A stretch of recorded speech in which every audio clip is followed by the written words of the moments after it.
And a good Saturday to you. This is the QiRanger report for the 15th of March 2008. First up, a story that, well, is quite interesting. A recent research study actually focused on sexually transmitted diseases in teenagers ranged from 14 to 18.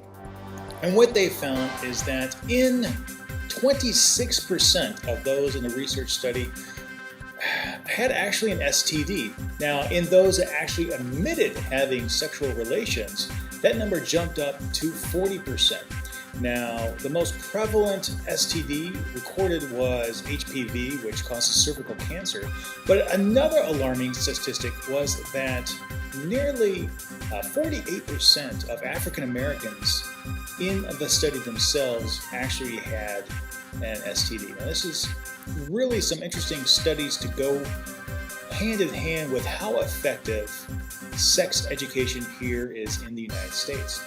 It seems to indicate that the abstinence-only approach doesn't really seem to be working that well, and that more in-depth and more accurate information needs to be presented to these teens at possibly an earlier stage. Second up, something that's also fairly interesting, there's a new type of CPR being touted for first responders. Now, over the years, CPR really hasn't changed that much. They've gone back and forth on what is the most effective way for two-person CPR to be administered, but in essence, it really hasn't changed. What they're now saying is that as a first responder, go ahead and do your CPR the normal way.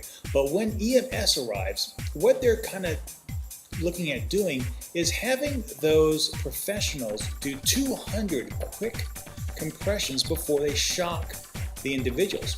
What they have found is that when they exercise this type of CPR, the likelihood that they're actually able to get the person back increases tremendously.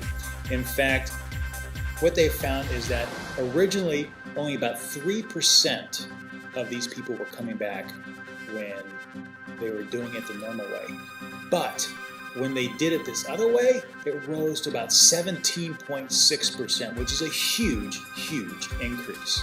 And finally, some interesting news related to overweight women. Number one, research has shown that as little as 10 minutes of exercise a day can help prevent some serious diseases as it relates to overweight women.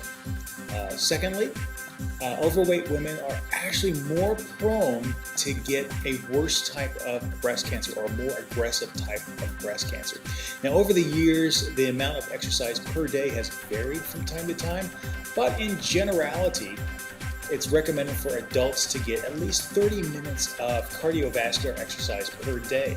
And this study indicates that as little as 10 minutes a day can do wonders for improving the overall health of an obese person, and specifically an obese woman. Anyway, that is today's news. Hope you have a great weekend. Catch you later.